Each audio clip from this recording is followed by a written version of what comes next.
مصر في 30 دقيقة نستعرض من خلالها أهم الأحداث المحلية والعالمية في مصر وخارج مصر. شهد الرئيس عبد الفتاح السيسي الاحتفال بتخريج دفعة جديدة من ضباط الكلية البحرية والدفاع الجوي بمقر الكلية البحرية بالإسكندرية. بدأ الاحتفال بعزف السلام الجمهوري لجمهورية مصر العربية ومرور عدد من طائرات الهليكوبتر تحمل أعلام مصر والقوات المسلحة وأفرعها الرئيسية لتقديم التحية لرئيس الجمهورية وأسر الخريجين إيذانا ببدء العرض. وخلال حفل التخرج أقيم العرض العسكري تم خلاله استعراض مهارات الطلبة، تضمنت عروض الموسيقات العسكرية وعرض الدراجات تتقدمها وحدات من الصاعقة والمظلات، بالإضافة إلى طابور العرض العسكري العام قدمه الخريجون الجدد. شهد حفل التخرج المهندس إبراهيم محلب رئيس مجلس الوزراء، والفريق أول صدقي صبحي وزير الدفاع والإنتاج الحربي، والفريق محمود حجازي رئيس الأركان وقادة الأفرع الرئيسية وكبار قادة القوات المسلحة وعدد من الوزراء. وأن أحترم الدستور والقانون، وأن أرعى مصالح الشعب رعاية كاملة، وأن أحافظ على استقلال الوطن ووحدة وسلامة أراضيه. أدى وزراء الحكومة الجديدة برئاسة المهندس إبراهيم محلب اليمين الدستورية أمام الرئيس عبد الفتاح السيسي في 7 من صباح الثلاثاء الماضي. ويضم التشكيل الحكومي الجديد 34 حقبة وزارية، وفيما أبقى المهندس إبراهيم محلب رئيس الوزراء على 21 وزيرا من حكومته السابقة، وقد تم إضافة 13 وزيرا جديدا إلى الحكومة الجديدة. أكد الرئيس عبد الفتاح السيسي أنه لن يستطيع أحد الاقتراب من مصر أبدا، وأن من تسول له نفس ذلك سيجد الرادع اللازم.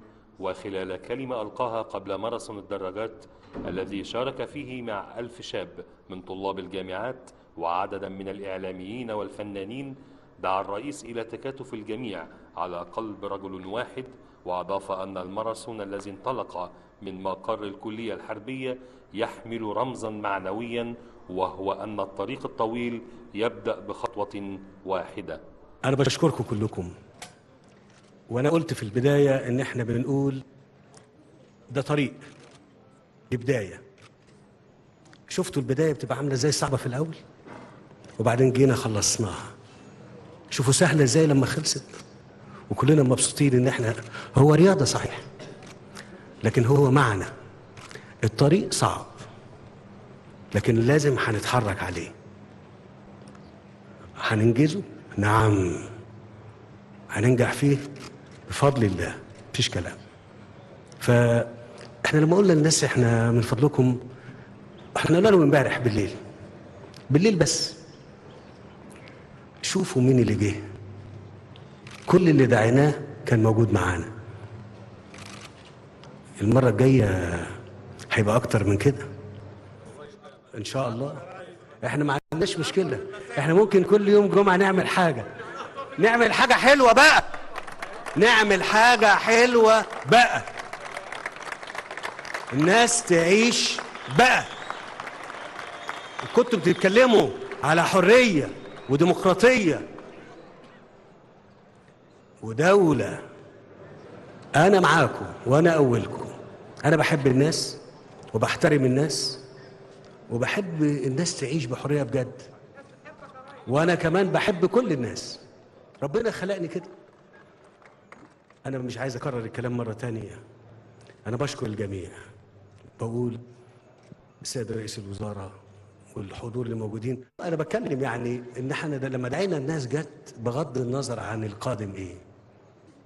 ثم لما قلنا للشباب الجامعات في ناس جت، اتحاد الدراجات جه، الفنانات أهلا وسهلا، الإعلاميين طبعا، الجامعة خير على دماغنا، كل من موجود ولا أنا ما ذكرتوش من فضلكم أنا بشكره. كل مؤسسات الدولة، نعم، كل أفراد، كل بني آدم موجود. وقلت إن الطريق كان في الأول يا هنمشي ده كله؟ أيوه. طب هنخلصه؟ صحيح. في ناس جت في نص السكة ما يجراش، ماشي، بس دي ليها معاني برضو عندي. في ناس جت راحت حاطة نفسها في الأول، ليها معاني. عايزين ناس بجد تبقى صادقة بجد في كل حاجة. مش عارف، أنا كل اللي هقوله في الآخر يا رب كون معانا وساعدنا. ولو إحنا كلمناه بجد، كلمنا ربنا بجد وقلنا له يا رب، يعني الناس كلها بتقول ظروفنا صعبة، صحيح، لكن هو في أغنى منه ولا إيه؟ في أغنى منه؟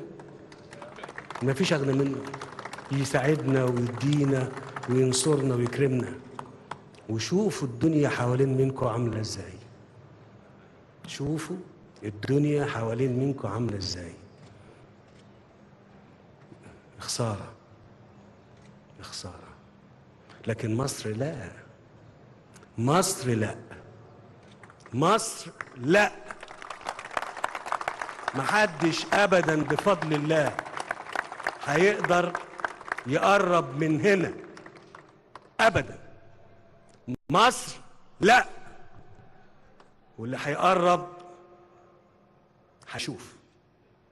لا بقى، اللي هيفكر هيشوف بفضل الله سبحانه وتعالى. أنا متشكر جدا جدا، ودايما مع بعض، دايما مع بعض. أنا أخوكم ومنكم ومعاكم ومش أحسن منكم، أنا زيكم، أنا زيكم. متشكر جدا جدا، متشكرين.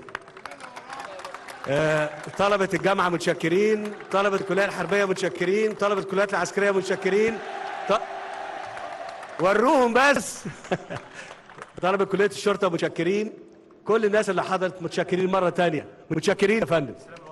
تحيا مصر يا فندم، تحيا مصر يا فندم. وحول قضية التحرش شدد السيسي على أن الدولة عقدت العزم على مواجهة تلك الظاهرة والقضاء عليها. والله قريبا هيجي يوم اللي هيبص هناخده بالقانون.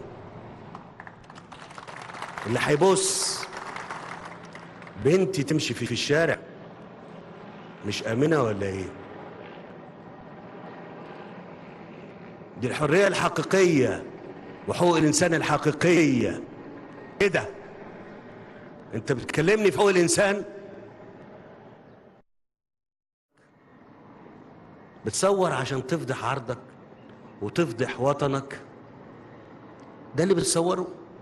هل الموضوع ده يستحق مني كده؟ ايوه، نعم، يستحق مني ان اي انسان في مصر لا يساء اليه واحنا موجودين او احنا شايفين ده ما نسكتش عليه. قدم وفد أعضاء مجموعة أصدقاء مصر بمجلس العموم البريطاني التهنئة إلى الرئيس عبد الفتاح السيسي لفوزه بانتخابات رئاسة الجمهورية. جاء ذلك خلال لقاء الرئيس السيسي والوفد البريطاني في مقر رئاسة الجمهورية بمصر الجديدة، حيث أكد الوفد أن مصر عازمة على استكمال كافة مراحل خارطة المستقبل بنجاح بعد أن أتمت الاستحقاقين الأول والثاني بإقرار الدستور وإجراء الانتخابات الرئاسية.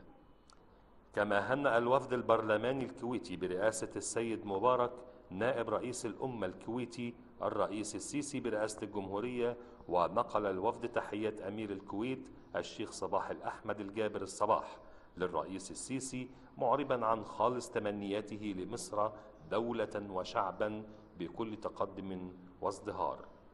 وعلى الجانب الآخر أعرب الرئيس عبد الفتاح السيسي عن تطلعه إلى اطلاع الأزهر الشريف بدوره في نشر تعاليم الدين الإسلامي الصحيحة وتصويب الخطاب الديني سواء في المساجد أو في المناهج التعليمية وعلى كافة مستويات الدولة.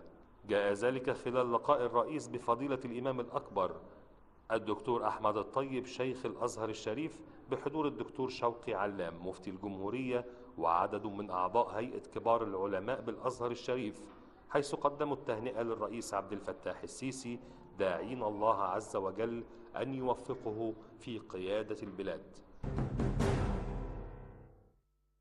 شهد الفريق أول صدقي صبحي القائد العام للقوات المسلحة وزير الدفاع والإنتاج الحربي مراسم الاحتفال بتخريج الدورات 63 أركان حرب عام، والدورتين 35 و 36 أركان حرب تخصص من كلية القادة والأركان، والتي تضم دارسين من إحدى دولة شقيقة وصديقة.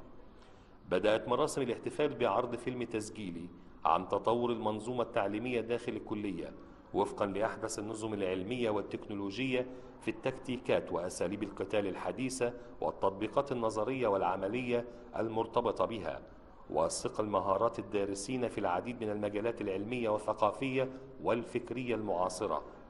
وقام القائد العام بتقليد أوائل الخريجين من مصر والدول الشقيقة والصديقة نوط الواجب العسكري من الطبقة الثانية تقديرا لتفوقهم العلمي والبحثي وتفانيهم في أداء مهامهم طوال فترة الدراسة بالكلية. وألقى أقدم الدارسين المصريين كلمة أشاد فيها بدور الكلية في الارتقاء بمستوياتهم العلمية والقيادية وتنمية قدراتهم على الفكر المتجدد وتطوير الأداء واتباع الأسلوب العلمي في حل ومعالجة المشكلات. وقدم أقدم الدارسين الوافدين الشكر والامتنان للقوات المسلحة المصرية بما لمسوه من رعاية واهتمام داخل وطنهم الثاني مصر، واكتسابهم المبادئ والخبرات الراقية خلال دراستهم بالكلية التي هي مصدر فخر واعتزاز لكل أبناء الدول العربية.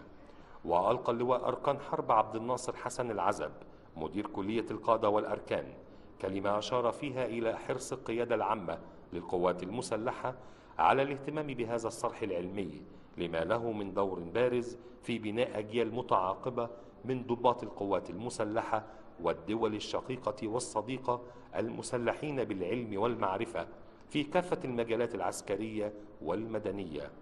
وهنأ القائد العام الخريجين على ما حققوه من إنجازات طوال دراستهم بالكلية. أوصيكم بجنودكم ومعداتكم وأسلحتكم، وتذكروا دائما أن الأوطان لا تبنى إلا بسواعد وعقول أبنائها، فأنتم قادة المستقبل وحراس هذه الأمة ومكتسباتها في ظروف بالغة التعقيد والدقة، فلترسخوا في نفوس رجالكم كل معاني العزة والفخر بالانتماء إلى هذا الكيان الغالي الذي يضرب جذوره في أعماق التاريخ بعطاء ممتد وسعي لتمهيد طريق آمن نحو الخروج بمصر إلى بر الأمان. حضر مراسم الاحتفال الفريق محمود حجازي رئيس أركان حرب القوات المسلحة وقادة الأفرع الرئيسية وكبار قادة القوات المسلحة وعدد من السفراء والملحقين العسكريين للدول العربية والأجنبية وقدام مدير كلية القادة والأركان. وتأكيدا لجهود القوات المسلحة في تنمية وتشجيع الابتكار وتطوير البحث العلمي في كافة المجالات، افتتح الفريق أول صدقي صبحي القائد العام للقوات المسلحة وزير الدفاع والإنتاج الحربي المعرض العلمي للكلية الفنية العسكرية، والذي يضم أحدث التطبيقات العلمية والبحثية التي تم تنفيذها بالتعاون بين خريجي وأعضاء هيئة التدريس بالكلية الفنية العسكرية وعدد من كليات الهندسة بالجامعات المصرية في مختلف أفرع العلوم الهندسية والكهربائية والميكانيكية والمدنية والكيميائية. كما يضم المعرض نماذج لمبتكرات ومشروعات التخرج التي تم تنفيذها بعقول وسواعد طلبة الكلية الفنية العسكرية وعدد من طلبة الجامعات المصرية. وألقى الدكتور مصطفى عبد الوهاب مدير الكلية الفنية العسكرية كلمة أشار فيها إلى حرص القيادة العامة للقوات المسلحة على الاهتمام بالمنظومة التعليمية داخل الكلية لتخرج أجيال قادرة على الابتكار والتطوير والبحث العلمي داخل القوات المسلحة. وأشاد القائد العام خلال لقائه بالطلبة وأسرهم بالجهد الذي يقوم به أبناء القوات المسلحة من العلماء والباحثين في مختلف أفرع العلوم الهندسية والتكنولوجية لدعم إمكاناتها وتطوير قدراتها في مختلف المجالات، بما يمكنها من أداء دورها الحضاري في خدمة الشعب المصري. وقام القائد العام بتكريم عدد من الطلبة المتميزين وأسرهم تقديرا لتفوقهم وتميزهم العلمي والبحثي خلال دراستهم بالكلية. حضر اللقاء الفريق محمود حجازي رئيس أركان حرب القوات المسلحة وعدد من كبار قادة القوات المسلحة وأعضاء هيئة التدريس بالكلية وأسر الخريجين. وفي إطار مواصلة الأجهزة التنفيذية بمحافظة الإسكندرية لإزالة كافة الإشغالات والتعديات على أراضي الدولة والتي تعوق الحركة المرورية بشوارع المحافظة، قامت محافظة الإسكندرية بالتنسيق مع إدارة شرطة المرافق بحملة إزالة مكبرة بميدان المنشية، حيث تم إزالة كافة إشغالات الباعة الجائلين على الأرصفة وأمام نهر الطريق، والتي كانت تسببت في تعطيل الحركة المرورية للسيارات والمشاة وتقوم بتشويه المظهر الجمالي للميدان. كما لقت الحملة استحسان العديد من المواطنين واستقبلوها بفرحة عارمة، وخاصة بعد أن أصبح الميدان خالي من الإشغالات وأصبح الرصيف ملكا للمشاة من المواطنين ونهر الطريق لسير السيارات. افتتح محافظ الإسكندرية اللواء طارق مهدي أعمال تطوير ميادين محطة الرمل، وقد تم تطوير الميدان تحت إشراف أساتذة من كلية الفنون الجميلة بجامعة الإسكندرية، وتصميم الميدان من التراث السكندري والحضارة المصرية المعاصرة واليونانية، حيث تم إنشاء بعض التماثيل لرموز الإسكندرية من محمد كريم وسيد درويش. وعقب الافتتاح تفقد محافظ الإسكندرية ميدان محطة الرمل بعد أعمال التطوير والنظافة الشاملة للميدان والتي جرت خلال الأيام الماضية. وفي إطار سياسة مديرية أمن الإسكندرية لتحقيق الأمن في الشارع السكندري، متخذة في ذلك أحدث السبل العلمية والتكنولوجية للوصول إلى أعلى معدلات الأداء الأمني عن طريق افتتاح المجمعات الشرطية الجديدة لتنمية الشعور لدى المواطنين بالأمن، وخاصة في المناطق السياحية. أناب اللواء محمد إبراهيم وزير الداخلية اللواء أمين عز الدين مساعد الوزير لأمن الإسكندرية في افتتاح نقطة شرطة الشروق والتابعة لقسم شرطة برج العرب، وتقع بالكيلو 41 طريق اسكندرية مطروح الساحلي. وحضر الافتتاح محافظ الإسكندرية اللواء طارق مهدي واللواء أركان حرب سعيد عباس قائد المنطقة الشمالية العسكرية وشيوخ وعواقل مدينة برج العرب. وتهدف النقطة إلى متابعة الحالة الأمنية بنطاق النقطة التي تضم 34 قرية سياحية والمئات من المنازل وحوالي 100,000 نسمة من الحضر والبدو، بالإضافة إلى بعض المنشآت الدينية الهامة، وذلك على مدار 24 ساعة، حيث تم تزويد المجمع الشرطي بعدد من الكاميرات لمراقبة الحالة الأمنية والمتصلة بغرفة التحكم المركزية بمديرية أمن الإسكندرية، ذلك فضلا عن بعض الخدمات السرية والنظامية المنتشرة لتأمين المنشآت الهامة والحيوية، بالإضافة إلى عدد من سيارات الشرطة النجدة للمرور بنطاق المجمع الشرطي، وكذلك سيارات الإطفاء الحديثة التي تم تزويد المجمع الشرطي بها والمجهزة بأحدث التجهيزات لمواجهة أخطار الحريق بالنطاق الجغرافي للنقطة. في إطار مواصلة الأجهزة التنفيذية بمحافظة الإسكندرية لإزالة كافة الإشغالات والتعديات على أراضي الدولة والتي تعوق الحركة المرورية بشوارع المحافظة، قامت محافظة الإسكندرية بالتنسيق مع إدارة شرطة المرافق بحملة إزالة مكبرة بميدان المنشية، حيث تم إزالة كافة إشغالات الباعة الجائلين على الأرصفة وأمام نهر الطريق، والتي كانت تسببت في تعطيل الحركة المرورية للسيارات والمشاة. بتشهد الإسكندرية حملة موسعة لإزالة كافة الإشغالات سواء كان في الطرق أو الشوارع أو الميادين. مع بداية صيف 2014 هناك بعض المغتربين، هناك بعض المصطافين من خارج محافظة الإسكندرية من كافة محافظات الجمهورية أثنوا ولقت هذه الحملة استحسان المواطن في محافظة الإسكندرية نظرا للتمتع بشواطئ الإسكندرية في صيف 2014. لكن مع المواطن ومع المواطنين بنسألكم النهاردة على صيف اسكندرية، ايه اللي انتوا شايفينه النهارده وشايفين حملة الإزالة ديت ساعدت فعلا المواطن ان هو يتمتع باسكندرية؟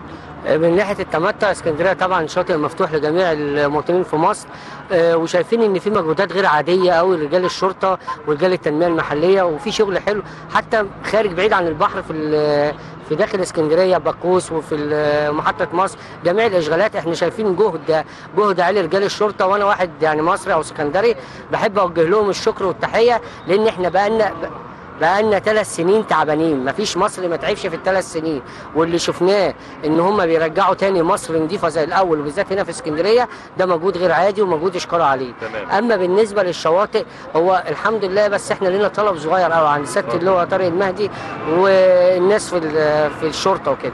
الشواطئ كلها مفيش مجانيه وكلها بفلوس، بقت خاصة كلها خاصه، وكلها يا ريت خاصه بعقوده مفتوحه مع المحافظه، يا ريتها بعقوده مفتوحه ولكنها وضع يد.